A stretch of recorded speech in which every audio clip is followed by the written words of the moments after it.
যখন সেই হিরণ্যক্ষ ভগবান বরাহদেবের হস্তে নিহত হলেন, তখন হিরণ্যকশিপু তার ত্রিশূল নিয়ে সভা ডাকছে, সবাইকে একত্রিত করছে, তার সবার মন্ত্রী তন্ত্রী যত আছে ত্রিশূল নিয়ে তার শুল মানে শিবের মধ্যে ত্রিশূল আর কি নিয়ে বসে এইভাবে কামড়াচ্ছিল ওষ্ঠ, আর আগে ফুলতেছিল ওষ্ঠ কামড়িয়ে। হ্যাঁ, এই তুচ্ছ দেবতারা তারা ভগবান বিষ্ণুকে প্ররোচিত করছে। এর আগে ভগবান বিষ্ণু অসুর এবং দেবতা উভয়ের প্রতি সমভাব ছিল, কিন্তু এই ভগবান বিষ্ণু এখন বালকের মতো হয়ে গেছে। কেন? যে এই দেবতারা গিয়ে তাকে সেবা করছে, তাকে অনুনয় বিনয় করছে, হ্যাঁ, তার কাছে গিয়ে প্রার্থনা করছে। এখন ভগবান বিষ্ণু সে তাদের প্রার্থনার ফলে সে এখন শিশুর মতো আচরণ করছে, অর্থাৎ মানে বোঝাতে যাচ্ছে যে প্ররোচিত হয়ে গেছে। তো শিশুরাই সাধারণত প্ররোচিত হয়ে যায় সহজেই কোনো কিছুতে, এটাই তিনি বোঝাচ্ছেন যে তিনি শিশুর মতো প্ররোচিত হয়ে তিনি আমার মহান শক্তিসম্পন্ন হিরণ্যক্ষকে বধ করছেন। তা এখন বলছে যে এখন আমার কথা মনোযোগ দিয়ে শ্রবণ করো, কোনো বিলম্ব করবে না, এবং আমি যা বলবো তাই পালন করবে। তোমরা এখন পৃথিবীতে যাও, পৃথিবীতে গিয়ে বেদপাঠ, যজ্ঞ, তপস্যা, ব্রত, দান, সারা পৃথিবীতে যেখানে যেখানে এই বিষয়গুলো এগুলো হচ্ছে তোমরা গিয়ে সেখানে সবকিছু ধ্বংস করে দাও, সবাই সমস্ত মনীষীদের মেরে ফেলো। এই জগতে আমি একমাত্র ঈশ্বর, আর কোনো ঈশ্বর নাই, সবকিছুকে ধ্বংস করে ফেলো। হ্যাঁ, তার সেই সমস্ত পরিকর বৃন্দদের আমার অর্ডার মানবে, আমাকে ভগবান হিসেবে মানবে, তারা থাকবে।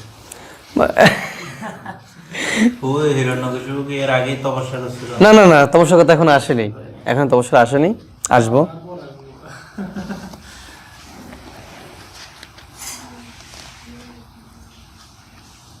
এখানে একটা সুন্দর কথা বলছে, ভগবান বিষ্ণু যদিও পরম পুরুষ, এগুলো জানতো, কিন্তু তাও জানতো যে ভগবান বিষ্ণু যদিও পরম পুরুষ, কিন্তু এই দেবতাদের সেবার দ্বারা সে প্রলুব্ধ হয়ে গেছে, প্রলুব্ধ হয়ে গিয়ে সে এখন বালকের ন্যায় আচরণ করছে। তো আমি প্রতিজ্ঞা করছি যে আমি আমার এই শুলের দ্বারা বিষ্ণুর ধর থেকে তার মাথা আমি আলাদা করে দেব, এরকম তিনি বর্ণনা করেন। আমি অবাক হই যে ভগবান বলে স্বীকার করছে, আবার ধর থেকে মাথা আলাদা করবে, এটা কেমন কথা? অসুর রে। এখন বলতেছে এই যে দেবতারা এত মাথামাতি করছে, তো বৃক্ষের যদি মূল আমরা ছেদন করি, ধরেন মূলটাই কেটে ফেললাম বৃক্ষের, তাহলে কি আর পুরো শাখা পাতাটা তার কেউ বাঁচবে? বাঁচবে না। তো বলছে এই দেবতাদের শক্তির মূল বৃক্ষ হলো এই বিষ্ণু। এই বিষ্ণুকে যদি আমি হত্যা করে দিই, দেবতাদের শক্তি একদম ক্ষীণ হয়ে যাবে, কিচ্ছু থাকবে না। সেজন্য তোমরা এই পৃথিবীতে গিয়ে উৎপাত শুরু করো, ততক্ষণ আমি গিয়ে বিষ্ণুকে হত্যা করব। এভাবে তিনি নির্দেশ দিলেন। তো পরে মানে যেখানে যেখানে যা যা কিছু হচ্ছিল সব কিছুকে মানে ওরা গিয়ে ধ্বংস করে দিয়েছে, ঘর বাড়িতে আগুন দিয়ে দিয়েছে, ফসলের ক্ষেত জমি জমা সব কিছু আগুন দিয়ে পুড়িয়ে দিয়েছে, মানে হাহাকার অবস্থা আর কি। তারপরে ক্ষত্রিয় রাজারা যে সেতু বানিয়েছে, আগে কিন্তু সেতু বানাতো, ভগবত থেকে প্রমাণ পাই যে আগের রাজারাও নদীর উপর, খালের উপর সেতু বানাতো।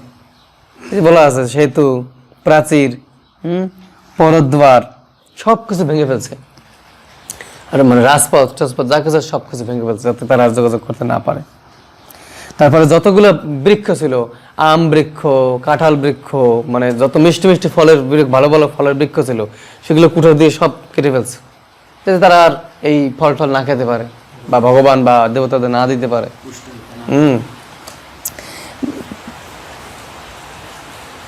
যেমন মহাপ্রভুর সময় কি হয়েছিল, এই শাক্ত এবং শৈব ব্রাহ্মণরা বৈষ্ণবরা যখন তাদের একটু বিরোধিতা করেছিল, বৈষ্ণবরা তাদের বিরোধিতা করার ফলে তারা করছে কি, কোনো বৈষ্ণব যদি অসুস্থ হতো, ওঝাকে আসতে দিত না, কবিরাজকে আসতে দিত না। মানে কবিরাজ ছিল, মানে শাক্ত শৈব বেশি ছিল, তো কবিরাজও ছিল শাক্ত শৈব। তো কবিরাজদের ওই বৈষ্ণবদের পরিবারে যেতে এইভাবে তারা যুদ্ধ করছে ধর্মে ধর্মে। দেখুন একই ধর্মের, অথচ এই বর্ণভেদ বা এই মতভেদ সবসময় ছিল। তা সেই মহাপ্রভু ভগবান এসে সেটা খণ্ডন করলেন। তো এইভাবে এখন হিরণ্যকশিপু এভাবে সমস্ত তার পরীক্ষকদের আদেশ দিয়ে তিনি তার ভ্রাতা হিরণ্যক্ষের অন্ত্যেষ্টিক্রিয়া সম্পাদন, যদিও বলছিল যে আমি ওই বিষ্ণুর মাথা কেটে এনে বিষ্ণুর রক্ত দিয়ে আমি আমার ভাইয়ের তর্পণ করব, যদিও বলছিল, আসলে বলা হয়তো অনেক কিছুই সব কি আর সত্য হয়। হিরণ্যকশিপুর কথা বলছিল।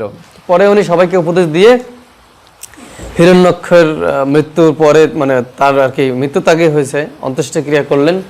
অন্ত্যেষ্টিক্রিয়া করে হিরণ্যক্ষের অনেকগুলো পুত্র ছিল, অনেকগুলো স্ত্রী ছিল, এবং হিরণ্যক্ষের মা বা ওনার নিজের মা কে, দিতি, তো তাদেরকে সবাইকে বসিয়ে উপদেশ দিচ্ছিল। তো উপদেশ দিতে দিতে তিনি অনেক কিছু বলতেছে, মানে সেই উপদেশ যদি আপনারা শ্রবণ করেন বলবেন যে এ অসুর না, এ হচ্ছে ভক্ত। বলছিল যে এই জগৎটা তো অনিত্য, এই জগৎটা অনিত্য, দেহটা অনিত্য, পঞ্চভূতের তৈরি, আসলে মূল উপাদান তো আত্মা, পরমাত্মার অংশ। তা সে আত্মা তো নিত্য, আত্মা তো মরে না, তাহলে তোমরা সে আত্মা যেহেতু মরে না, তা তোমরা কেন শোক করতেছো? সে হিরণ্যক্ষের স্ত্রীদের, পুত্রদের, নিজের মাকে তিনি এভাবে উপদেশ দিচ্ছেন।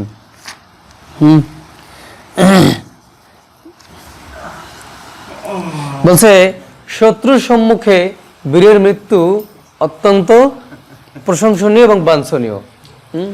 তো আমাদের ভ্রাতা যে মারা গেছে সেটা প্রশংসনীয় মৃত্যু, কারণ সে বীর গতি প্রাপ্ত হয়েছে, সে কাপুরুষের মতো মরেনি। হ্যাঁ, এইভাবে তিনি বুঝাচ্ছিলেন।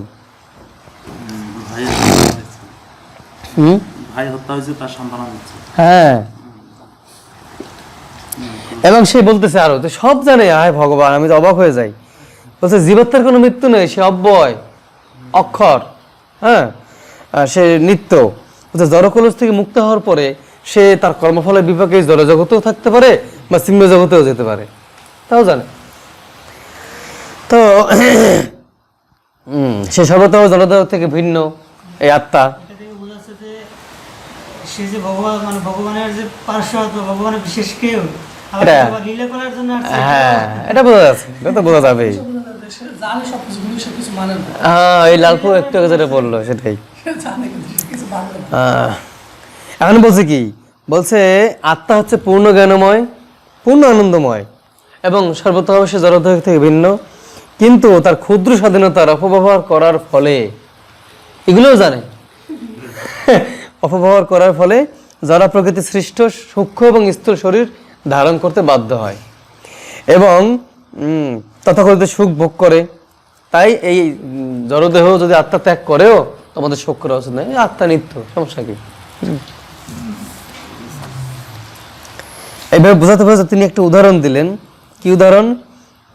অনেকগুলো কথা এখানে বলছেন, বলার পরে তিনি উদাহরণ দিলেন যে তাদেরকে বোঝানোর জন্য আর কি, যে উশিনর রাজ্যের একজন রাজা ছিলেন, তার নাম সুযজ্ঞ। তো সুযজ্ঞ রাজা যুদ্ধে শত্রুদের কর্তৃক বীরগতি প্রাপ্ত হয়েছেন। তো তার তিনি আর কি শত্রুদের প্রতি বাণ নিক্ষেপের সময় খুব রাগ করছেন, তাই এরম ছিল, মানে মরার পরে এরম ছিল আর কি। তো সেই অবস্থায় মারা গেছে, আর তার মুখ টুক অনেক জায়গায় থেতলে গেছে আর কি, হাত পা।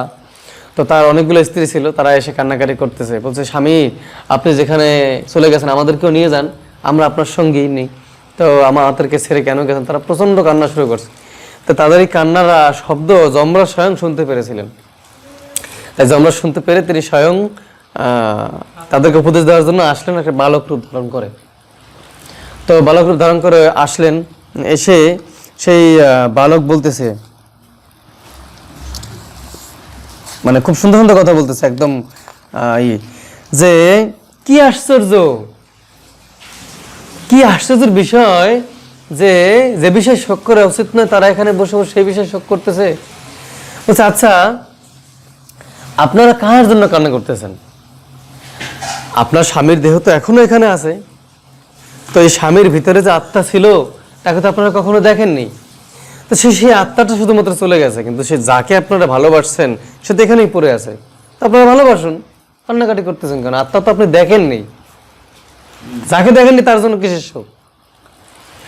এইভাবে এবার বলছে যে কি হয়, বদ্ধ জীবাত্মারা কি হয়, অজ্ঞাত স্থান থেকে একটা জায়গায় এসে মিলিত হয়, আবার মৃত্যুর পর অজ্ঞাত স্থানে যে যার চলে যায়। তো অবশ্যম্ভাবী বিষয়ে দুঃখ করার তো কিছু নাই, এভাবে তিনি বোঝাচ্ছে। তখন একটা গল্প বলছে আবার উনি, মানে উনি আবার আর একটা গল্প, মানে একদিকে হিরণ্যকশিপু একটা গল্প বলতেছে, সে আবার অন্য গল্প বলতেছে। হ্যাঁ, এখন তো অনেক কথাবার্তা বলে তো এখন বলছে যে এই যে বলছে পঞ্চভূত দশেন্দ্রিয় সমূহ দেহ এগুলোর প্রতি তোমরা কেনই করো। তো একটা কুলিঙ্গ পাখি ছিল, বুঝছেন, দুইজন কুলিঙ্গ পাখি, স্বামী স্ত্রী পাখি আর কি। তো তা সেই কুলিঙ্গ পাখির সন্তানেরাও ছিল ছোট ছোট। তো এক বেয়াদ এসে খাবার বিছিয়ে কুলিঙ্গ পাখির যে স্ত্রী পাখিটি তাকে ধরে নিয়ে গেছে আর কি, বেদটা জাল দিয়ে।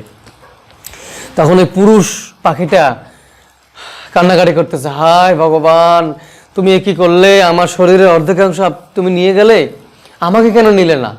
আমার তো শরীরের অর্ধেকাংশ আমার স্ত্রী, তাহলে আমি কিভাবে বাঁচবো? আমার সন্তানদের হাহাকার করবে খাবারের জন্য, হ্যাঁ, তা এখন কিভাবে আমার সন্তান বাঁচবে? হে ভগবান, তুমি আমাকেও নিয়ে যাও। পরে কিছুক্ষণ পরেই বেদ তীর দিয়ে ওই তার পুরুষ পাখিটাকেও মেরে ফেলেন।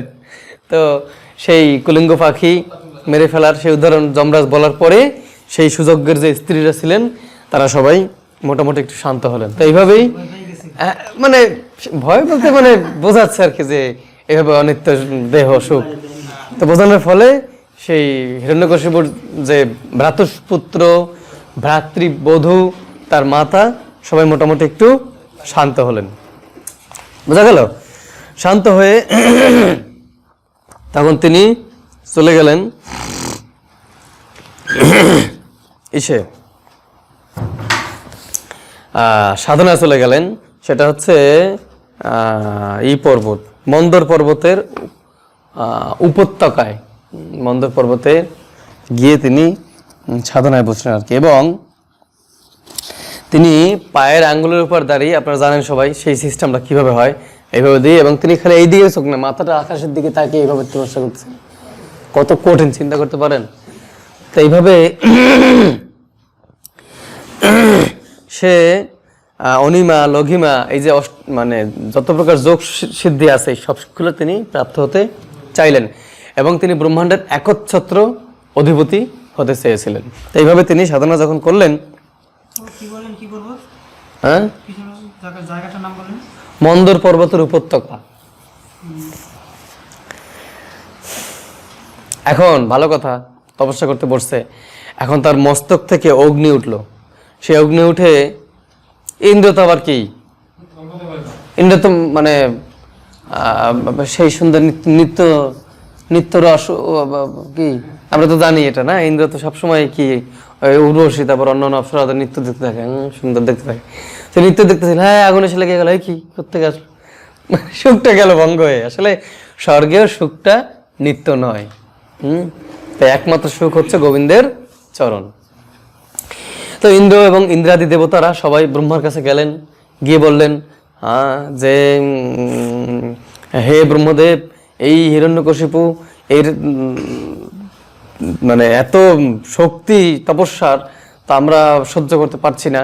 তো এ হচ্ছে, কিন্তু আপনি যেভাবে তপস্যার মাধ্যমে আপনি এই জগতের একচ্ছত্র অধিপতি হয়েছেন, আপনার মহিমা সমগ্র ব্রহ্মাণ্ডে ব্যাপ্ত, এবং আপনাকে যুদ্ধে কেউ হারাতে পারে না। তো এই হিরণ্যকশিপুও সাধনার মাধ্যমে আপনার স্থান লাভ করতে চায়, এবং সেই জগতের একচ্ছত্র অধিপতি হতে চায়। আপনি যেহেতু তপস্যার দ্বারা এই জগতের সৃষ্টিকর্তা বা এই সব কিছু সৃষ্টি করছেন, আপনি আপনার মহিমা সারা ব্রহ্মাণ্ডে বিস্তার করেছেন, সেরকম এই হিরণ্যকশিপু তার কঠোর তপস্যার দ্বারা তিনি সর্বোচ্চ স্থান অধিকার করতে চাচ্ছে। দেবতারা গিয়ে ব্রহ্মার কাছে বলতেছে, হিরণ্যকশিপু মনে হয় দেবতারা জেনেছে আর কি। কারণ দেখেন, আমাদের কিন্তু প্রত্যেকটা ইন্দ্রিয় নিয়ন্ত্রণকারী দেবতা আছে কিন্তু, এটা আমরা তৃতীয় স্কন্ধে পাবো ভাগবতমে, আপনারা যখন পড়বেন পাবেন। প্রত্যেকটা ইন্দ্রিয়ের নিয়ন্ত্রণকারী দেবতা আছে, লিঙ্গ বলেন, যা বলেন, যত প্রকার ইন্দ্রিয় আছে সমস্ত ইন্দ্রিয়েরই নিয়ন্ত্রণকারী দেবতা আছে। তো সেই দেবতারা যেহেতু সমস্ত ইন্দ্রিয় নিয়ন্ত্রণ করে, তাই তারা তো মনোভাব জানেই। হ্যাঁ, তো সেইভাবেই তারা ব্রহ্মার কাছে গিয়ে ব্যাখ্যা করলো। হিরণ্যকশিপু তাহলে কি আগে মানুষ ছিলেন? আমরা যে না, এখন তো তিনি মানুষ রূপে আসছেন, মানুষ বলতে অসুর।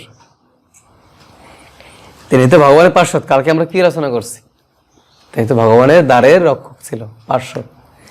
এখন তো তিনি এই জগতে এসে মানব, আমাদের দেহ ধারণ করছে, মানব দেহ, তাই না? তাই তার ইন্দ্রিয়গুলো নিয়ন্ত্রণকারী তো দেবতারাই হবে। যাই হোক, তা এখন যদিও ব্রহ্মার পশু বলতে এই যে বড় বড় শিং থাকবে এরকম কিন্তু আমি এরকম কিছু ভাবছি না। ওরা যে দৈত্যদের হচ্ছে শিং টিং থাকে আর কি, রাক্ষস দৈত্যদের থাকে, কিন্তু অসুররা কিন্তু মানুষরাই অসুর হতে পারে। আমিও যদি অসুর আসরিক আচরণ করি তাহলে আমি অসুর হয়ে যাব। হ্যাঁ, অসুর হলেই যে শিং টিং থাকবে বা দাঁত বড় বড় থাকবে এরকম না। তো যাই হোক, তাই এইভাবে ব্রহ্মাকে কথাগুলো বললো। তাই এবারে ব্রহ্মা ভৃগু, হ্যাঁ, তারপরে দক্ষ আদি মহান মহান যে সাধক ছিল বা মুনি ঋষি ছিল, সেই ঋষিদের সহকারে ব্রহ্মা হিরণ্যকশিপু যেখানে তপস্যা করেছিল সেখানে গেছে। কিন্তু তিনি গিয়ে প্রথমে হিরণ্যকশিপু দেখতে পাননি। উইয়ের ঢিবি, বাঁশ, তৃণ, গুল্ম, লতাপাতা দ্বারা তিনি একদম আচ্ছাদিত হয়ে গেছে। কিন্তু তার মধ্য থেকেও তিনি মানে মন্ত্র শুনতে পাচ্ছিলেন। পিঁপড়ারা হিরণ্যকশিপুর শরীরে রক্ত মাংস সবকিছু খেয়ে ফেলছিল, নারী ভুড়ি সবকিছু, শুধুমাত্র হাড় ছিল। হাড়ের মধ্যে সেই প্রাণবায়ুটা ধরে রেখেছে তিনি তপস্যা। তো মূলত হিরণ্যকশিপু 100 না কত যেন বলতেছি। তো এইভাবে এখন হিরণ্যকশিপু গিয়ে ব্রহ্মা গিয়ে বলতেছে, হে কশ্যপ মুনির পুত্র, ওঠো ওঠো, তুমি দীর্ঘকাল ধরে তপস্যা করছো, তোমার তপস্যায় আমি সন্তুষ্ট হয়েছি, সে কারণে আমি তোমাকে বর দিতে এসেছি। কি সুন্দর! এই তো এখন পুরো ব্রহ্মাণ্ডের জন্য ক্ষতির কারণ হয়ে দাঁড়াবে। তোমার হৃদয়ের ভাব অনুসারে তুমি বর প্রার্থনা করো, বললেন।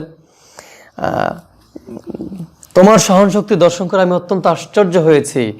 কীটেরা তোমার সমস্ত রক্ত খেয়ে ফেলেছে, তারপরেও তুমি তোমার তপস্যা করে যাচ্ছ। এইরকম তপস্যা এই জগতে কেউ কোনোদিনও করেনি, আর কেউ কোনোদিনও তোমার মতো তপস্যা করবে না, করতে পারবে না। এটা অত্যন্ত আশ্চর্যজনক। 100 দিব্য বর্ষ এই কোনো কিছু জল পর্যন্ত না খেয়ে তুমি জীবন ধারণ করে আছো। দিব্য বর্ষ 100, মানে বিশাল। দেবতাদের আর কি, দেবতাদের 100 বছর আর কি, এই জন্য দিব্য বছর বলা হয়েছে। বলছে তোমার পূর্বতন যারা ভৃগু, বশিষ্ঠ বা যারা আমার পুত্ররা আছে, এই সমস্ত ঋষিরাও তোমার মতো তপস্যা করতে পারেনি। এইভাবে ব্রহ্মা হিরণ্যকশিপু বললেন। আমাদের 6 মাস আর দেবতাদের একদিন, আর আমাদের 6 মাস, ওদের 1 রাত্র, এইভাবে 100 বছর। তো বলছে ব্রহ্মা তখন, তুমি এত কঠোর তপস্যা করেছো, তুমি আমাকে নিশ্চিতভাবে জয় করেছো, ভালো কথা। তো এখন সেই কারণেই আমি তোমার বাসনা অনুসারে বর প্রদান করবো, তুমি বর চাও। এবং আমার মতো অমর লোকের জীবদের দর্শন তোমার কখনো বিফল হবে না, তুমি বর চাও।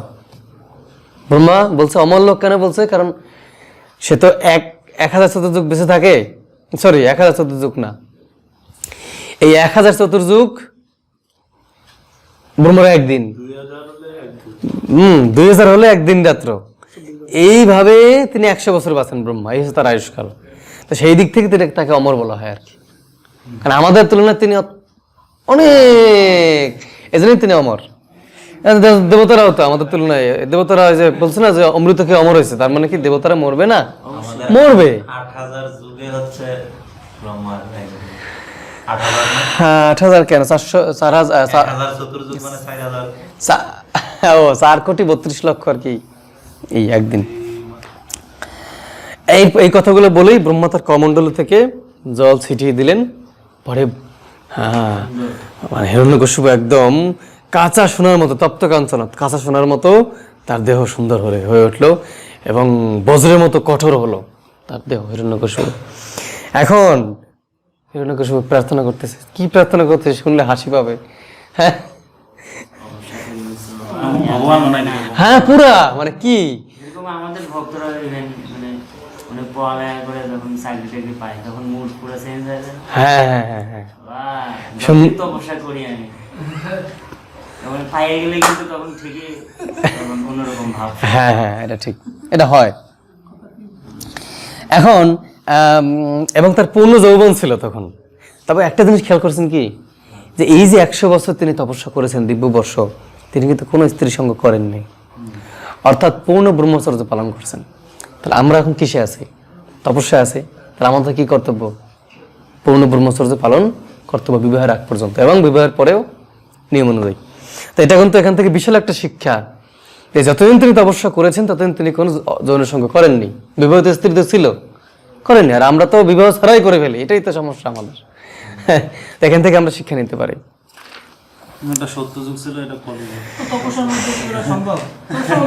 তা আমরা কি তপস্যা করতেছি না প্রতিদিন? হরে কৃষ্ণ হরে কৃষ্ণ। তার ওখানে তো কেউ ছিল না, সে তো পাহাড়ে ছিল। আর হ্যাঁ অপ্সরারা ছিল। কি মনে করছেন ইন্দ্র অপ্সরারা পাঠায়নি? হ্যাঁ তারপর একবার প্রহ্লাদ মহারাজ যে গর্বে আসছে, এটার একটা হিস্ট্রি আছে না? প্রহ্লাদ মহারাজ তো গর্বে আসছে, গর্বে আসার পরে মানে সে যখন তপস্যায় চলে গেছে তখন দেবতারা এই হিরণ্যকশিপুর ঘর বাড়িতে গিয়ে লুটপাট শুরু করছে। ইন্দ্র ইয়াকে এবং তার স্ত্রী কয়াদুকে হরণ করছিল, প্রহ্লাদ মহারাজের মাকে, হিরণ্যকশিপুর স্ত্রীকে হরণ করে এখন মানে পুরো অন্যান্য ওষুধেরও তারা হত্যা করতেছে, কারণ জানে যে হিরণ্যকশিপু তপস্যা থেকে ফিরলে আমাদের উপর আবার আক্রমণ করবে। যাতে আক্রমণের শক্তি কমে যায় তাই দেবতারা ফাঁকে এসে সমস্ত ওষুধদের অনেকটাই নিধন করে ফেললো এবং কয়াদুকেও নিয়ে গেল যে গর্ভের সন্তানকেও নষ্ট করবো। পরে দাদাপুর বলছে থামো। না, এই গর্ভের সন্তানটা কিভাবে আসলো? হ্যাঁ এটা তো তার তপস্যার আগেই সন্তান চলে আসছে। কিভাবে আসছে এটা ভাগবতে বর্ণনা নেই বাবা, এটা নিশ্চিন্ত পুরাণে হয়তো বা থাকতে পারে, আমি জানি না, ভাগবতে নাই। আমার জ্ঞান তো আর ভাগবতে বাইরে না। তো এখন সেই প্রহ্লাদ মহারাজের মাকে নারদ মুনি বললেন যে তোমরা থামো ইন্দ্র, তোমরা কি করতেছো? এর গর্ভে মহান ভগবত ভক্ত আসবে, অসুর হবে না, ভয় নাই, তোমরা কে ছেড়ে দাও, আমি আমার আশ্রমে নিয়ে শিক্ষা দেবো। তো এইভাবেই প্রহ্লাদ মহারাজ তার মাতৃগর্ভে শিক্ষা পেয়েছিলেন, সেটা আছে, সেটা আমরা অন্য কোনো সময় বলতে পারবো। তো এইভাবে হিরণ্যকশিপু যখন এখন শুরু করবে ব্রহ্মার প্রার্থনা, এই ব্রহ্মাণ্ডের আদি পুরুষ আপনাকে আমি আমার সশ্রদ্ধ পূর্ণতি নিবেদন করি। হ্যাঁ যৌন জীবনের কথা বলবো যে এটা কিভাবে সম্ভব। ব্রহ্মচর্য ব্রত, হ্যাঁ হ্যাঁ হ্যাঁ তো এটাই আমি কালকে পড়তেছিলাম কপিল উপদেশ।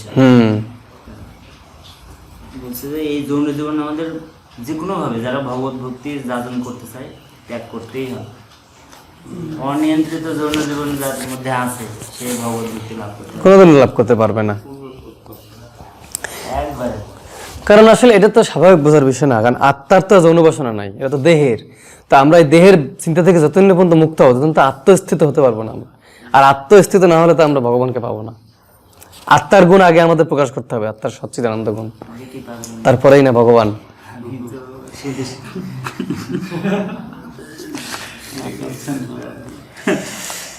ভাগবত জ্ঞান উপলব্ধি করছেন।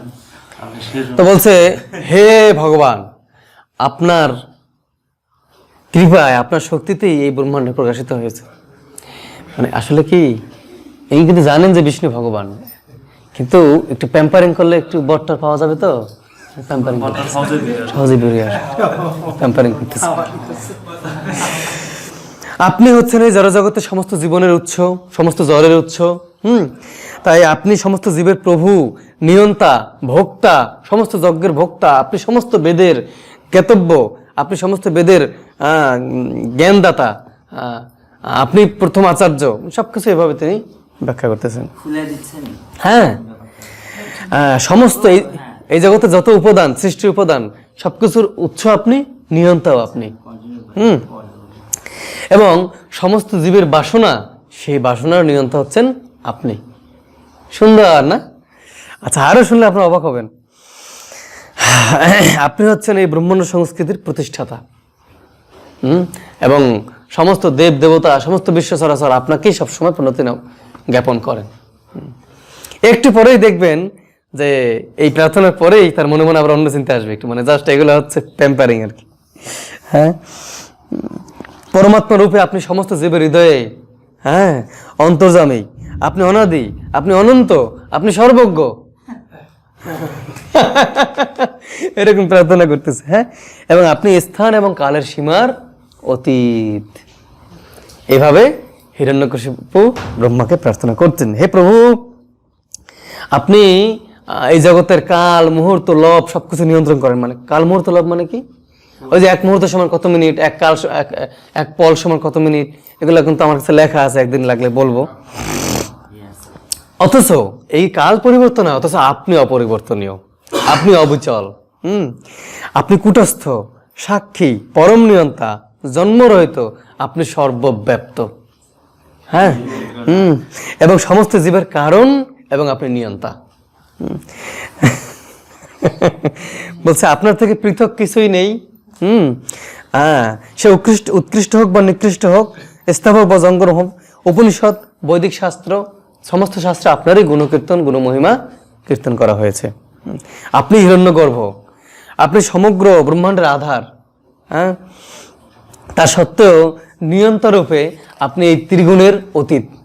ব্রহ্মাকে বলছে আপনি ত্রিগুণের অতীত, অথচ ব্রহ্ম তো রজগুণের মাধ্যমে সৃষ্টি করেন, আপনি ত্রিগুণের অতীত। এটা বেশি বলছে। হে প্রভু, আপনি আপনার ধামে অবস্থিত হয়ে এই বিশ্বরূপ সৃষ্টি করেন। তো আপনি ব্রহ্ম, পরমাত্মা, পূরণ পুরুষ, ভগবান। এখান থেকে আমরা শিখতে পারি ভগবানকে কিভাবে গ্লোরিফাই করা যায়। হ্যাঁ,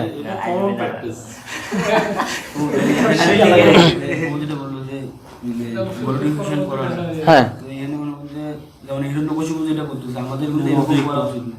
যেমন হিরণ্যকশিপু কিন্তু অনেক বেশি বলতে হয়, যে আমাদের যেমন ভক্তরা অনেক সময় যে মানে বিষয়টা এতটুকু, মানে গ্লোরিফিকেশনটা এত বড় হয়ে গেছে। বুঝছি, তা সে কারণে আমরা এই গ্লোরিফিকেশন কার জন্য করতে বলছি? আমি ভগবানের জন্য, কারণ এটা ভগবানের জন্যই প্রযোজ্য গ্লোরিফিকেশন, অন্য কারোর জন্য নয়। এখানে একটা বিষয়, লক্ষণীয় বিষয়, ব্রহ্মা কিন্তু নিষেধ করতেছে না। আমি কিন্তু এটা না, তুই যেটা বলছিস এটা আমি। ভালোই লাগে। আচ্ছা, মনে করেন তো, দেখি আমাদের ক্ষেত্রে চিন্তা করেন তো, কেউ যখন আমার একটু প্রশংসা করে, মনে মনে ভাবে কি, আমরা মুখে মুখে দেখাই কি, না না না আমি এরা যোগ্য না বা, কিন্তু মনে মনে কিছু না কিছু আছে। আমার কিছু গুণ অবশ্যই আছে, নইলে ও বলবে কেন? এটা হয় কিন্তু, এবং সে যতই খারাপ হোক না কেন, মনে মনে একটা আসে, ভগবান আপনি ওকে কৃপা করুন, হয় কিনা? এই জন্য আমাদের সাধুদের কাছে গিয়ে তাদের প্রশংসা করা উচিত। তবে প্রভু যেটা বলছে, মিথ্যা প্রশংসা নয়।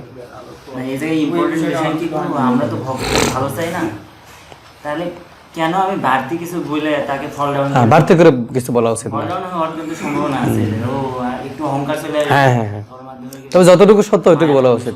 আবার এখানে আরেকটা কথা বলছে, আমরা যখন সিনিয়র ভক্তদের কাছে যাব, মহান ভক্তদের কাছে যাব, গুরুদেবের কাছে যাব, তখন অবশ্যই তাদের মহিমা আমাদের কীর্তন করা উচিত। মহিমা যেটা আছে সেটা, মানে ভক্তদের কিসে মঙ্গল হবে এটা আমাদের দায়িত্ব নিতে হবে, তারা যাতে এই মিশনে থাকতে পারে। খুব খারাপ মানুষ যদি ভালো বলা হয়, ওই খারাপ ব্যক্তিটাও ভালো হওয়ার কিন্তু চেষ্টা করে। সেটার একটা লিমিট আছে, সেটার বেশি লিমিট বলা আছে। উচিত। না না, যে যা না তাকে আপনি ভগবান না, আপনাকে আমি ভগবান বানিয়ে দিলাম, এটা তো ঠিক না, এটা ঠিক না। ভগবানের এই মহিমা একমাত্র ভগবানের জন্যই প্রযোজ্য, অন্য কারোর জন্য নয় জগতের, এমনকি শিবের জন্যও নয়। তাই বলছে, হে প্রভু, আপনি আমাকে যদি অভিষ্ট বর প্রদান করেন তাহলে আমি অত্যন্ত কৃতার্থ হব। এখন শুরু করলো, হে প্রভু, আমার যেন গৃহের ভিতরে বা গৃহের বাইরে যেন মৃত্যু না হয়।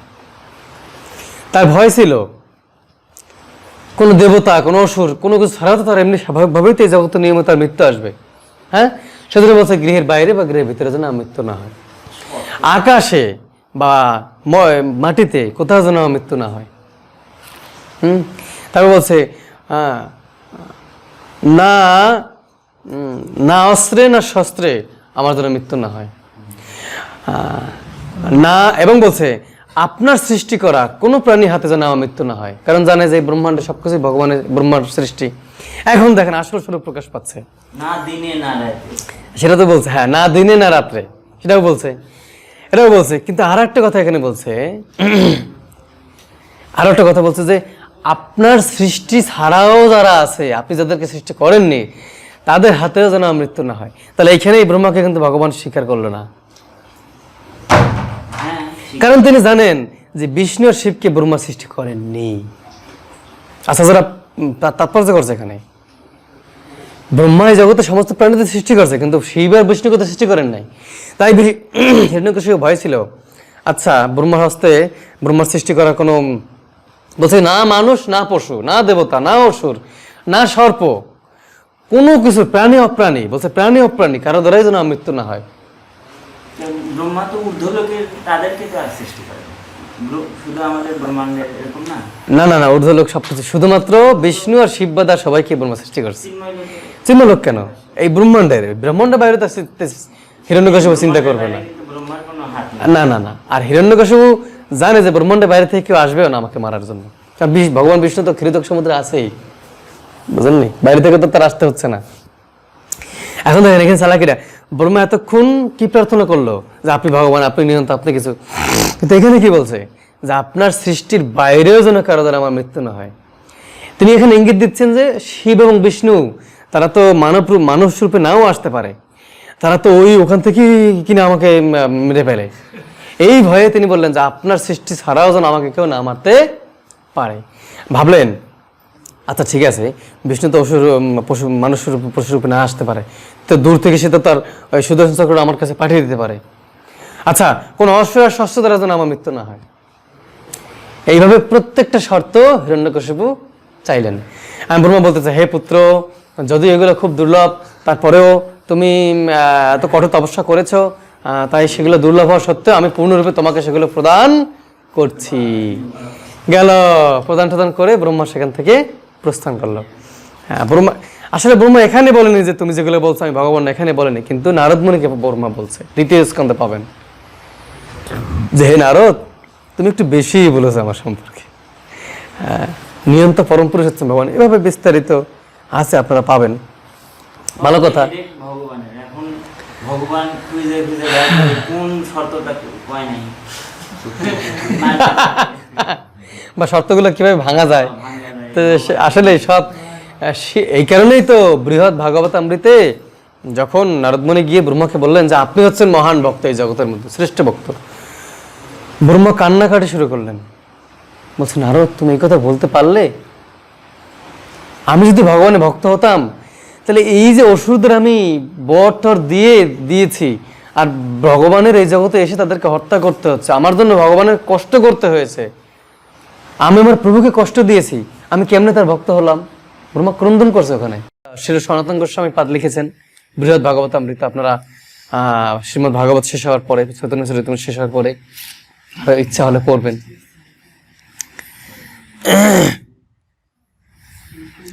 এখন সুন্দর প্রার্থনা করে এখন হিরণ্যকশিপু ইন্দ্রের সভায় গিয়ে ইন্দ্রকে পরাস্ত করে দিয়ে ইন্দ্র এখানে বসে মানে সিংহাসনে গিয়ে বসলো, তার উদ্যান অমরাবতীতে গিয়ে লীলা শুরু করে দিল সঙ্গে সঙ্গেই, মানে বরটার পেয়ে সাথে সাথে চলে গেছে। হ্যাঁ, সমস্ত দেবদেবতা তার দাসের মতো। এবং নারদমুনি এই কথাগুলো মূলত নারদমুনি মহারাজ যুধিষ্ঠিরের কাছে বর্ণনা করতেছে, বলতেছে হে মহারাজ যুধিষ্ঠির, ব্রহ্মা বিষ্ণু আর শিব বাদে আর সবাই হিরণ্যকশিপুকে ভগবান হিসেবে মেনে নিয়েছে, এমনকি আমিও তার সামনে করজোরে বিনীত হয়ে প্রভু করতাম। তো হিরণ্যকশিপু যখন হাঁটতো তখন সমস্ত দেবতাদের বলতে হতো ভগবান হিরণ্যকশিপু সমুদ্রের তীরে, কি করবে আর কোনো উপায় নেই, ব্রহ্মার কাছে গিয়ে তো কোনো লাভ হয় না, বুঝা গেল, কোনো লাভ তো হয় না, সে গিয়ে আরো বরং আরো তাকে এই করে দিল। আর সমস্ত দেবতারা ভগবান বিষ্ণুর কাছে চলে গেলেন ক্ষীর সমুদ্রে, কিন্তু তারা ভগবান বিষ্ণুকে দর্শন করতে পারলেন না। তারা গিয়ে প্রার্থনা করলেন, বিভিন্ন কিছু প্রার্থনা করার পরে শুনলেন গম্ভীর কণ্ঠস্বর, মেঘের গর্জনের মতো ভগবানের কণ্ঠস্বর ছিল গম্ভীর, এবং ভগবান সেখান থেকে বলতেছিল হে দেবতাগণ, তোমরা যে বিষয় নিয়ে আমার কাছে এসেছো আমি তা পূর্ণরূপে অবগত, আমি সব কিছু জানি। তো হিরণ্যকশিপু যখন তার পুত্র প্রহ্লাদের প্রতি অন্যায় করবে, যখন অত্যাচার করবে, ঠিক তখনই আমি আবির্ভূত হয়ে হিরণ্যকশিপুকে তৎক্ষণাৎ ধ্বংস করব। তোমরা চিন্তা করো না, তোমাদের মঙ্গল হোক, তোমরা তোমাদের স্বধামে স্বলোকে ফিরে যাও। দেখুন মানে পাপের ঘর পূর্ণ না হলে কিন্তু ভগবানও মারে না। তো হিরণ্যকশিপু যখন বৈষ্ণব অপরাধ করবে, এখনও তো বৈষ্ণব অপরাধ করেনি, যদিও মনীষীদের কষ্ট দিচ্ছে সেটা একটা আছে, তারপরেও মহান ভক্ত প্রহ্লাদের শরণে যখন অপরাধ করবে তখন হিরণ্যকশিপুকে ভগবান বধ করবে। তো এইভাবে এসে প্রহ্লাদ মহারাজকে হিরণ্যকশিপু বললো যে দাও তুমি তখন শুক্রাচার্য ছিল না, শুক্রাচার্যের দুই পুত্র আর কি, শুক্রাচার্যের সাধনা ছিল, দুই পুত্র ষণ্ড এবং অমর্ক, বললো তোমরা আমার পুত্রকে নিয়ে রাজনীতি সব কিছু শেখাও যাতে সে ভবিষ্যতে ভালো রাজা হতে পারেন। তো ভালো কথা। গেলেন, যাওয়ার পরে তারা শিখালেন অনেক কিছু, শেখানোর পর অনেকদিন পর ফিরে আসলো। হিরণ্যকশিপু কোলে নিলেন পুত্রকে, কোলে নিলেন, এই যে এরকম কোলে নিলেন, হ্যাঁ, কোলে নিয়ে তিনি জিজ্ঞাসা করতেছেন যে পুত্র তুমি যে শিক্ষা এতদিন ধরে শিখেছো, তো সবচেয়ে কোন বিষয়টি তোমার খুব ভালো লাগছে? কিন্তু দুঃখের বিষয় হলো, হ্যাঁ, তো প্রহ্লাদ মহারাজ কি বলছে? প্রহ্লাদ মহারাজ বলছে হরে কৃষ্ণ। আমাদের আগের ভিডিওটা আপলোড দিয়ে দিন আর এইটা এখন লাইভে দিয়ে দিন।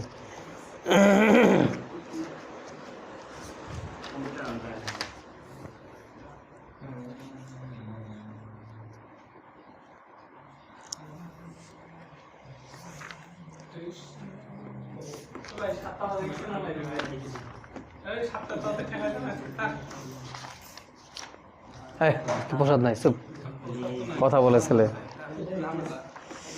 ভগবান নিঃসন্দ আবির্ভূত হবে তারপরে তো, এর আগে গেলে হবে? তো যখনই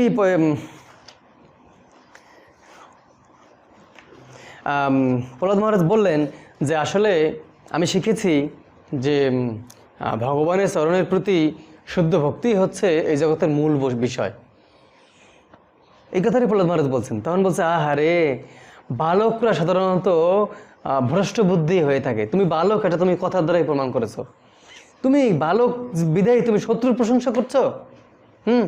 এরপরে তিনি ডাকলেন ষণ্ডমর্কে, এই তোমরা কি শিক্ষা দিচ্ছ আমার পুত্রকে, যাও নিয়ে যাও। আর দেখবে আশ্রমের মধ্যে যেন কোনো বেশধারী ভণ্ড বৈষ্ণব যেন প্রবেশ না করে। যারা প্রবেশ করে আমার পুত্রকে যেন এই বৈষ্ণব ধর্ম না শিখায়। এগুলো ও শিখছে কোত্থেকে? আশ্রমে নিশ্চয়ই কোনো ভণ্ড বেশধারী বৈষ্ণবরা আসছিল, এই শিক্ষা পেল কই? হ্যাঁ,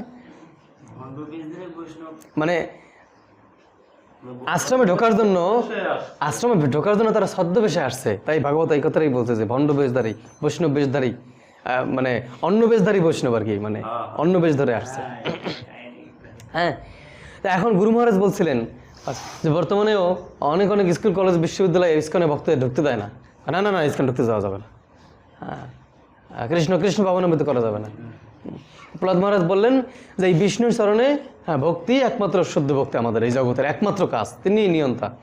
হিরণ্যকশিপু বলেন বিষ্ণু, তুমি আবার ওই বিষ্ণুর নাম নিচ্ছ, আমার শত্রুর নাম। এরপরে তিনি আবার ওই গুরুদেবদের যে পুত্র তাদেরকে হাতে দিয়ে বললেন সাবধান, কোনো বৈষ্ণব যেন প্রবেশ না করে, তোমরা এখানে খুব সুন্দরভাবে শিক্ষা দাও। পরে ওই ষণ্ডমর্ক প্রহ্লাদ মহারাজকে কোলে নিয়ে বলছে, আচ্ছা পুত্র, তোমাকে কে এগুলো শিখিয়েছে বলো দেখি? আমরা তো তোমাকে এগুলো শিক্ষা দিইনি, তাহলে এই বিষ্ণু ভক্তির কথা তুমি কোত্থেকে পেলে? প্রহ্লাদ মহারাজ বলছেন যিনি সমস্ত পরনের কারণ বিষ্ণু ভগবান, তিনি সব কিছু আরাধ্য, আপনারাও তার পূজা করেন, সেবা করেন। এইভাবে প্রহ্লাদ মহারাজ প্রচার শুরু করে দিয়েছে। দেখুন প্রহ্লাদ মহারাজ কি সুন্দর প্রচার করছে, আমাদের করা উচিত এরকম। এবং প্রহ্লাদ মহারাজ তার বন্ধুদের নিয়ে সবসময় ভাগবত ক্লাস দিতেন, কিন্তু আমরা বন্ধুদের নিয়ে কী করি, জড় বিষয়ে আলোচনা করি। হ্যাঁ, কিন্তু আমাদের উচিত বৈষ্ণব বন্ধু হলে তার অন্যান্য বন্ধুদের কৃষ্ণ ভক্তির কথা উপদেশ করা, এটাই উচিত আমাদের। তো এইভাবে প্রহ্লাদ মহারাজ তার বৈষ্ণব, এখানে অনেক কথা আছে, প্রহ্লাদ মহারাজ কীভাবে ভক্ত হলেন, কীভাবে গর্ভে তিনি শিখেছিলেন, এই বিষয়গুলো সব তার বন্ধুদের খুলে বলেছিলেন, সেগুলো আমরা অন্য এক সময় আলোচনা করব। তো এইভাবে প্রহ্লাদ মহারাজ যখন তার সেই গুরুদেবদের মানে বললেন, তা এখন অনেক দিন পর আবার শিক্ষা সমাপ্ত করে প্রহ্লাদ মহারাজ আসলেন, ভালো কথা। তা এখন আসার পরে এখন হিরণ্যকশিপু তাকে কোলে নিয়ে বলছে, পুত্র এখন তুমি বলো তো তুমি কি শিখছো? কিন্তু হিরণ্যকশিপু যে নামটা সবচেয়ে অপছন্দ করে, প্রহ্লাদ মহারাজ বারবার সেই নামটাই বলে, কি নাম? বিষ্ণু। তা এখন হিরণ্যকশিপু কোলে নিয়ে জিজ্ঞেস করার পর প্রহ্লাদ মহারাজ বললেন, এই ভাগবতের 7ম স্কন্ধের 5ম অধ্যায় 23 নম্বর শ্লোক, শ্রবণম কীর্তনম বিষ্ণু স্মরণম পাদসেবনম অর্চনম বন্দনম দাস্যম সক্ষম আত্মনিবেদনম। হ্যাঁ, ইতি পুংসার পিতা বিষ্ণু ভক্তিশ্চৈতন্য বলক্ষণা ক্রিয়ত ভগবত্তদ্ধাতা তন্মধ্যীতমুত্তমম। এই 9 প্রকার নববিধ ভক্তি যিনি পালন করবেন তিনি ভগবানের চরণে শুদ্ধ ভক্তি অর্জন করবেন। এই তো কোল থেকে আশ্রে ফেলে দিছে, দূর হ মূর্খ। হ্যাঁ, এই তোরা কে কোথায় আছিস অসুরগণ, আয় একে এক্ষুনি হত্যা করে ফেল। তো তো সেই আমরা জানি যে যত প্রকার অস্ত্র প্রবেশ করিয়েছিল প্রহ্লাদ মহারাজের শরীরে, সে অস্ত্রগুলা প্রবেশ করেছে, কিন্তু প্রহ্লাদ মহারাজের কিছু হয়নি, কারণ ভগবান স্বয়ং ধারণ করছে। পাহাড় থেকে ফেলে দিছে, ভগবান ধারণ করছে। পাথরে বেঁধে সমুদ্রে ফেলে দিছে, ভগবান পাথর ভাসিয়ে রাখছে। সর্পের কারাগারে নিক্ষেপ করছে, সর্পরা তার নাম প্রহ্লাদ মহারাজের সাথে হরিণের মত্ত হয়ে গেছে। হাতির পদতলে দিছে, হ্যাঁ, হাতি তাকে সরে উঠে পিঠে উঠে সে নৃত্য করতেছে। হ্যাঁ, পাথরে বেঁধে বলছি। হ্যাঁ, এরপরে বিষ মাখা খাদ্য দিছে, লক্ষ্মীদেবী এসে সুন্দর ভগবান নারায়ণ প্রসাদ খাওয়াইছে প্রহ্লাদ মহারাজ। হ্যাঁ হ্যাঁ, প্রহ্লাদ মহারাজকে কোলে নিয়ে লক্ষ্মীদেবী কিন্তু প্রসাদ খাওয়াইছে আর কি। এরপরে এই হিরণ্যকশিপুর বোন, হ্যাঁ, ওই যে ওর নাম হচ্ছে হোলিকা। বলছে, দাদা আমি ব্রহ্মার বর পেয়েছি যে আগুন লাগলো আমার কিছু হবে না, তো আপনার এত কিছুতে যখন মরলো না, তো আমার কাছে দিন, আমি একে মার। ঠিক আছে যাও। তো আগুনে নিয়ে বসলেন। এখন দেখা যাচ্ছে যে প্রহ্লাদ মহারাজের কিছু হচ্ছে না, তিনি তো ওই মন্ত্রে জপ করতেছিলেন, তার যে মন্ত্র গুরুদেব দিয়েছিলেন, ওম নমঃ ভগবতে বাসুদেবায়। তাই এই হোলিকা তিনি পুরী যাচ্ছেন, বলছে কি ব্রহ্মার আশীর্বাদ কি মিথ্যা হয়ে গেল? তখন দৈববাণী হয়েছে, বলছে তোমাকে এই অগ্নিতে তুমি যে পুড়বে না, এই আশীর্বাদ তোমাকে দিয়েছিলাম তোমার নিজের রক্ষার জন্য, কিন্তু যেহেতু তুমি সেটা অন্যকে হত্যা করার জন্য ব্যবহার করছো, তাই সে এখন তোমাকে পড়তেছে। এটা আমার কোনো দোষ নাই। দেখছেন বিষয়টা কি? মানে আশীর্বাদ দিলে সেটা নিজের কল্যাণের জন্য, কিন্তু অন্যের ক্ষতির জন্য না। যখন অন্যের ক্ষতির জন্য কেউ সেটা ব্যবহার করে, তখন সেটা সমস্যাই হয়। তো কোনো কিছুতেই যখন মূল্য না, তখন আসলো প্রহ্লাদ মহারাজ আবার বলতেছে, হিরণ্যকশিপু বলতেছে, মূর্খ, আমি এই ব্রহ্মাণ্ডের অধিপতি, তুই আমাকে ত্যাগ করে তুই বিষ্ণুর আরাধনা করতেছিস? কার বলে বলিয়ান হয় তোর এত অহংকার, তুই বিষ্ণু আরাধনা করতেছিস? প্রহ্লাদ মহারাজ বলতেছে, বাবা, যিনি সকলের বল, যিনি তোমারও বল, আমারও বল, সমস্ত অসুরদের বল, তার বলে বলিয়ান হয়ে আমি আপনাকে ভগবান রূপে প্রত্যাখ্যান করেছি। আপনি ভগবান নন, আপনি অহংকার ত্যাগ করে তার শরণে যান। মূর্খ, তোর মৃত্যু সময় হয়েছে বিধায় তুই এরকম প্রলাপ বকছিস না, দাঁড়া। এরভাবে অনেক কথোপকথন হলো। বলছে, ভাই ভগবান বিষ্ণু এই সমস্ত অসুরদের হৃদয়ে আছে, আপনার হৃদয়ে আছে, আমার হৃদয়ে আছে। বলছে, তোর ভগবান কি এই সমগ্র জায়গায় পরিব্যাপ্ত? বলছে, হ্যাঁ, সব জায়গায় পরিব্যাপ্ত। বলছে, এই স্তম্ভে পরিব্যাপ্ত? বলছে, এই স্তম্ভে আছে আমার ভগবান। তখন তার খড়গ নিয়ে একদম স্তম্ভ কেটে দিলেন। স্তম্ভ কাটার পরে, ভাঙার পরে যে শব্দ হলো, সেই শব্দ ব্রহ্মাও শুনতে পেলেন। ব্রহ্মা বলেন, হায় হায় রে, এই সমগ্র ব্রহ্মাণ্ড ধ্বংস হয়ে যাবে নাকি? এমন তর্জন গর্জন শুনলেন ভগবানের। এবং ভগবানের বলছে এখানে কেশ, ভগবানের কেশে চুলের দ্বারা মানে সমগ্র ব্রহ্মাণ্ড আচ্ছাদিত হয়ে গেল। ভগবান আকাশ মানে চুম্বিতার মানে এই রূপ, এবং তার সহস্র সহস্র বাহু ছিল ওই জায়গায়, মানে বহু বাহু। তো ভগবান সিংহদেব আসলেন, অর্ধশরীর হিরণ্যকশিপু ভাবলে, এই কি, এই আবার কি, এই অর্ধশরীর অর্ধমানব, এটা আবার কি, এরকম তো কোনোদিন দেখিনি। হিরণ্যকশিপু ভাবতেছে আর ভাবতেছে, ঠিক আছে, কিন্তু নিজেকে তো রক্ষা করতে হবে না। ভগবান নৃসিংহদেব স্বয়ং আসলেন, মানে শঙ্খচক্র গদাবদ্ধ আছে এবং অন্যান্য সমস্ত অস্ত্র আছে। দাদা ভগবান শ্রী নৃসিংহদেব কি, ভগবান অলরেডি আবির্ভূত হয়েছেন। হ্যাঁ, আজকে সন্ধ্যার সময় এই দিনে আবির্ভূত হয়েছিলেন। তো হিরণ্যকশিপু তখন কি করলেন, গদা নিয়ে, ঢাল নিয়ে গেলেন ভগবানের কাছে।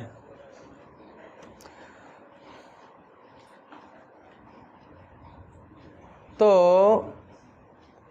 অনেক সময় ধরেন কোনো একটা ঢিল আমি মারলাম পাহাড়ের দিকে, তো পাহাড় কিন্তু ঢিলকে গ্রহণ করে, পাহাড় কিন্তু নড়ে সরে যায় না, তাই না? পাহাড় কি নড়ে সরে যায় ঢিলের ভয়ে? তো হিরণ্যকশিপু সেভাবে দিল আর ভগবান সেটা গ্রহণ করলেন। ভগবানের তার কিছু হলো না।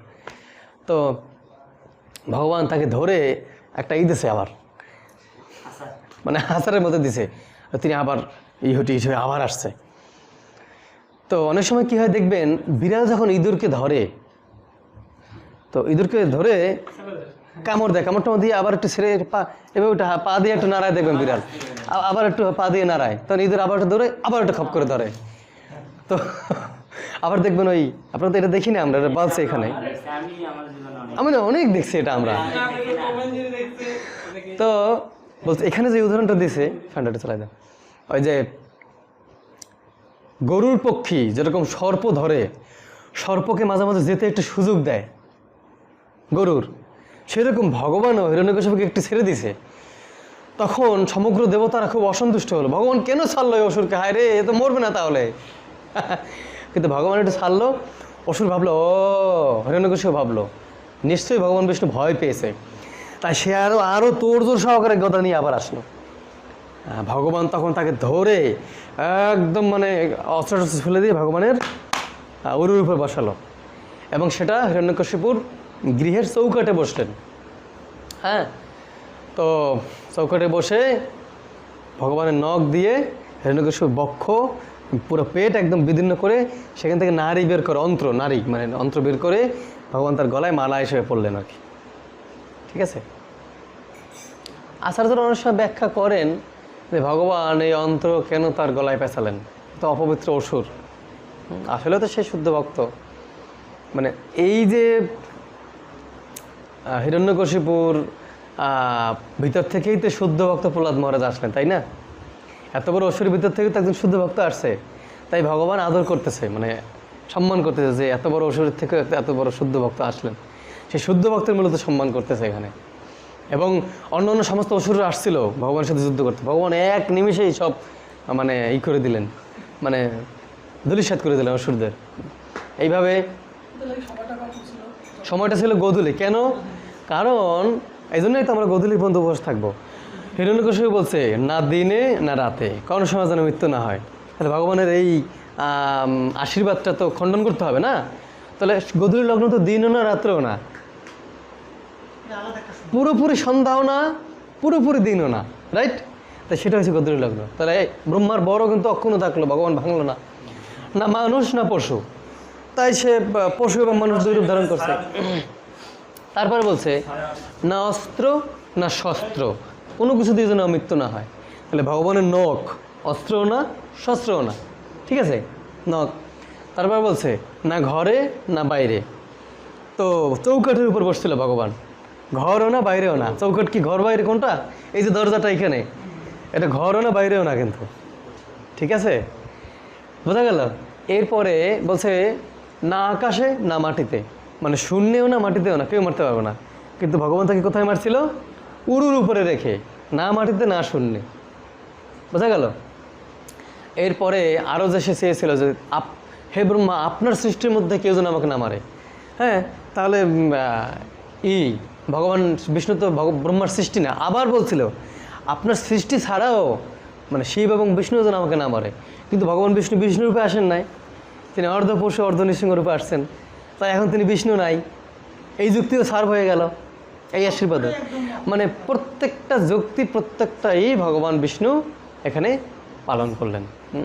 তো এইভাবে হিরণ্যকশিপুকে বধ করার পর এখন সমস্ত দেবদেব মানে ভগবান বধ করার পর হুঙ্কার দিচ্ছিলেন, মানে পুরো ব্রহ্মাণ্ড কম্পিত হচ্ছিল আর কি। কম্পিত হওয়ার পরে দেবতারা পুরো ভয়ে কেঁপে উঠছে, তারা শান্তি পাচ্ছে না। লক্ষ্মীদেবীকে বলছে মা মা আপনি একটু যান। মা বলছে না না বাবা, দেখুন যে লক্ষ্মীদেবী সবসময় ভগবানের হৃদয়ে বুকে থাকে, সবসময় তার কাছে থাকে, সেবা করে দাসের মতো, লক্ষ্মীদেবী যেতে ভয় পাচ্ছে। পরে ব্রহ্মা বলল, প্রহ্লাদ মহারাজকে অনেক কিছু বলে ব্রহ্মা বলল প্রহ্লাদ তুমি যাও। পরে প্রহ্লাদ মহারাজ গিয়ে ভগবানকে অনেক প্রার্থনা করলেন। বলছে যে তুমি যেহেতু ভগবানের এই রূপের আবির্ভাব ঘটেছে, তুমি এই রূপটা হ্যাঁ, তার রাগ ক্রোধ তুমি উপশম করতে পারো, তোমার জন্যই আসছে। হ্যাঁ, আসলে দেখেন চিন্তা করে একজন ভক্ত জন্য ভগবান আসছে, যদিও সমগ্র পৃথিবীর উপর অত্যাচার হয়েছিল, তারপরেও তো প্রহ্লাদ মহারাজের কথার মাধ্যমেই তো আসছে। এবং আরও একটা কথা বলছে এখানে, ভগবান সব জায়গায় যে পরিব্যাপ্ত একথা ঠিক আছে, কিন্তু প্রহ্লাদ মহারাজ স্বয়ং সে মুখ দিয়ে বলছে না তাই সেই প্রহ্লাদ মহারাজের বাণী সত্য করার জন্য ভগবান সেই স্তম্ভ থেকে আবির্ভূত হলেন। কথাটা বোঝা গেল? ভগবান তো প্রত্যেকটা অনুপ্রেরণার মধ্যেই আছে, কিন্তু যেহেতু এই স্পষ্ট শ্লোকে আছে, এরা আত্মার্থ তাৎপর্য নয়, স্পষ্ট শ্লোকে একদম ভাগবতে যে ভগবান তার ভক্তের বাণী সত্য করার জন্য স্তম্ভ থেকে আবির্ভূত হলেন। আসলে ভগবানের স্তম্ভ থেকে আসার তো কোনো প্রয়োজন নাই। বোঝা গেল? তা প্রহ্লাদ মহারাজ গিয়ে ভগবানকে ই করে শান্ত করেছিলেন। পরে আর কি প্রহ্লাদ মহারাজ জিজ্ঞেস করেছিলেন, ভগবান আপনার স্মরণে আমার এই শুদ্ধ ভক্তি কেমনে আসলো? হ্যাঁ, প্রহ্লাদ মহারাজ জিজ্ঞেস, এটা আবার ভাগবত নাই, এটা নৃসিংহ পুরাণে আছে। তো ভগবান বলছে, প্রহ্লাদ মহারাজ তুমি বিগত জন্মে একজন ব্রাহ্মণের পুত্র ছিলে, তো হ্যাঁ, তো তোমার প্রেমিকা ছিল, বেশ্যা প্রেমিকা আর কি। তো সে তাকে নিয়ে তোমরা একদিন বনে গেছিলে, একটা পুরান মন্দিরে তোমরা ঢুকেছিলে। তো হয় না, দুই স্বামী স্ত্রী যখন দুইজনের মধ্যে কথা কাটাকাটি হয়, একজন এদিক ফিরে থাকে, একজন এদিক ফিরে থাকে। তো একটা গাছের তলায় আমরা একটা পুরান মন্দিরে তোমরা একজন এদিকে একজন এদিকে ফিরেছিলে আর কি। তো তোমরা একটা ঝগড়াঝাটি করছিলে, তে তুমি বলছিলে যে আমি একজন শুদ্ধ ব্রাহ্মণের ছেলে, অথচ তোমার মতো বেশ্যার সঙ্গ প্রভাবে আমি এখন কলুষিত হয়ে গেছি। হ্যাঁ, তুমি আমার জীবন থেকে দূর হও। আবার এদিকে বেশ্যাও বলছে যে হ্যাঁ, তোমার সাথে সঙ্গ করে আমি সমাজের চোখে কলুষ হয়ে গেছি, আমাকে সবাই বেশ্যা বলে ডাকে। এইভাবে দুজনের মধ্যে তর্ক বিতর্ক হচ্ছিল। তো তোমরা ওই দিন সারাদিন তর্ক বিতর্ক করে কিছুই খাওনি, এবং তোমরা রাত জেগেছিলে।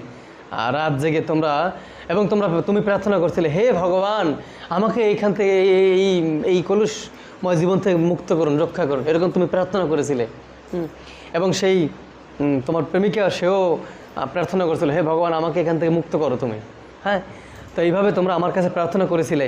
তো ওই দিন তোমরা যেদিন আমার তপস্যা করেছিলে, ওই দিন মূলত ছিল আমার আবির্ভাব তিথির দিন। প্রশ্ন হতে পারে, ভগবান তো কেবলমাত্র আবির্ভূত হলেন, তাহলে তিনি আবার তোমার প্রহ্লাদ মহারাজের পূর্বজন্মে আবির্ভূত কেমনে হলেন? ভগবান নৃসিংহদেব প্রত্যেক কল্পে আবির্ভূত হন, তো ওইটা আগের কল্পের ঘটনা ছিল। বোঝা গেল? এবং পুরনো নৃসিংহ মন্দির ছিল, সেই মন্দিরেই মূলত এই প্রহ্লাদ মহারাজ এবং সেই পূর্ব প্রহ্লাদ মহারাজ এবং সেই বেশ্যা দুইজন ছিল মন্দিরের মধ্যে। তো সারা রাত্রির ওই প্রার্থনা ভগবান তার বন্দনা হিসেবে নিলেন। আর তারা যেহেতু সারাদিন সারা রাত কিছু খায়নি, তাই ভগবান সেটা উপবাস হিসেবে নিলেন। হ্যাঁ, এবং নিয়ে পরদিন সকালে ওই মেয়েও মারা যায়, প্রহ্লাদ মহারাজও মারা যায়।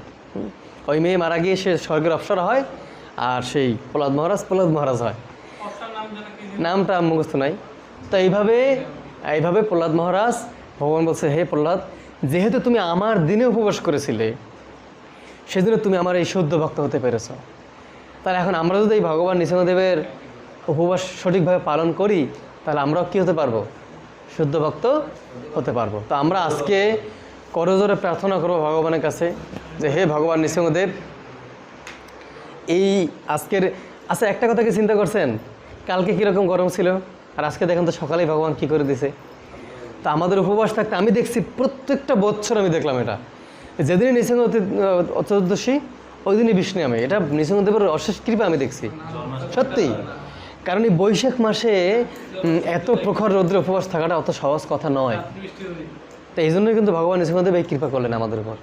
তো যাই হোক, আমরা ভগবান নৃসিংহদেবকে সবাই মিলে একটু প্রার্থনা করি যে হে ভগবান নৃসিংহদেব, আমরা যেন সারাদিন আপনার উপবাস খুব সুন্দরভাবে পালন করতে পারি। আমাদের দৃঢ়তা সহকারে যেন আপনার নাম গান, নাম কীর্তন এবং আপনার কথা শ্রবণ কীর্তনের মাধ্যমে যেন আমরা আজকের দিন অতিবাহিত করতে পারি। হরে কৃষ্ণ। তা আমরা প্রহ্লাদ মহারাজ কীভাবে ভক্ত হলেন বা তিনি কী কী শিক্ষা দিয়েছিলেন, সেগুলো আমরা পরে কোনো এক সময় আলোচনা করব। তো আমরা আজকে এখানেই রাখবো। তা আসলে ভগবান নৃসিংহদেব ভক্ত এবং ভগবানের লীলা অপ্রাকৃত, তার কোনো শেষ নেই, তার কোনো শুরুও নেই। তা আমরা যত বেশি ভগবানের কাছে গিয়ে তার মহিমা প্রার্থনা করব, ভগবান ততই আমাদের প্রতি কৃপাবাড়ি বর্ষণ করবেন। হ্যাঁ, তো আসলে আরেকটা কথা অনেকে ভাবে যে ভগবান আমাদেরকে তার প্রার্থনা করার জন্য অনুপ্রেরণা দেন, আসলে না। বরঞ্চ ভক্ত ভগবানের, এই যে ধ্রুব মহারাজের কাহিনীতে, এই যে ধ্রুব মহারাজ, আমরা জানি কি যে ভগবান তার শঙ্খ ধ্রুব মহারাজের মস্তকে স্থাপন করার সাথে সাথে ধ্রুব মহারাজ প্রার্থনা শুরু করলো। কিন্তু আসলে লালবাবু এখানে ধ্রুব মহারাজ ভগবানের প্রার্থনা করতে চেয়েছিলেন, ভগবান চাননি যে আমাকে মহিমা করুক। স্পষ্ট ভগবতের শ্লোকে লেখা আছে যে ধ্রুব মহারাজ ভগবানের প্রার্থনা করতে চেয়েছিল, কিন্তু কি শব্দ কি বাক্য দ্বারা করবে এটা তিনি মাথায় আসছিল না। তো যেহেতু ভক্ত চেয়েছিল তাই ভগবান তার শঙ্খ যখন স্পর্শ করছিল মস্তকে তখন তিনি প্রার্থনা করতে পেরেছিলেন। হ্যাঁ রাইট, আমাদের ভগবানের কাছে চাইতে হবে, হে ভগবান আপনার সেবা কৃপা করে আমাকে প্রদান করুন। হে ভগবান আপনি যদি আপনার সেবা আমাকে না লাগান আমার জীবনটা বৃথা হয়ে যাবে। আমাদের এরকম প্রার্থনা করা উচিত। তো ঠিক আছে, আমি প্রার্থনা করবো ভগবান নৃসিংহদেবের কাছে আজকে আমরা সবাই মিলে যে আমরা যে সমগ্র পৃথিবী যে আতঙ্কগ্রস্ত আছে এই করোনার ভয় থেকে, তো ভগবান নৃসিংহদেব যেন অতি শীঘ্র অচিরেই তিনি যেন আমাদেরকে এই আতঙ্ক এই সমগ্র বিশ্ববাসীকে এই করোনা থেকে মুক্ত করে সবাইকে কৃষ্ণ ভক্তি করার জন্য ভগবান অনুপ্রেরণা দেন। আমাদেরকে ভগবান যেন শুদ্ধ ভক্তে পরিণত করুক। ভগবান আমাদেরকে এমন কৃপা করুক যেন আমরা কখনও তার চরণ পদ্ম থেকে বিচ্যুত না হই, এবং আমাদের ভক্তির যত বিঘ্নসমূহ এটা যেন ভগবান নৃসিংহদেব নাশ করে দেন, সেটাই আমরা ভগবানের কাছে প্রার্থনা করি। হরে কৃষ্ণ কৃষ্ণ কৃষ্ণ হরে হরে, হরে রাম রাম রাম হরে হরে। হরে কৃষ্ণ। সবাই ভালো থাকবেন, সুস্থ থাকবেন। আর এই 2 দিনের পাঠে যদি আমার কোনো ভুল ত্রুটি হয়ে থাকে, আসলে আমি সবই ভাগবতের কথা বলেছি, নিজের কোনো কথা বলিনি। তো আপনারা যদি কেউ মনোকষ্ট পেয়ে থাকেন আপনারা আমাকে ক্ষমাসুন্দর দৃষ্টিতে দেখবেন। আর আমি কোনো ভালো প্রবক্তা নই, আমি যতটুকু যা বলি আমার গুরুদেবের কৃপার মাধ্যমে বলার চেষ্টা করি।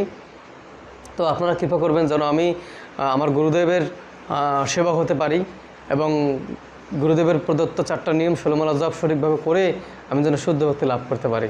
হরে কৃষ্ণ। বংশা কল্পতরুভ্যশ্চ কৃপা সিন্ধু ভবৎ সীতারাম পাবন জগৎগুরু শিল প্রভুপাদ কি জয়।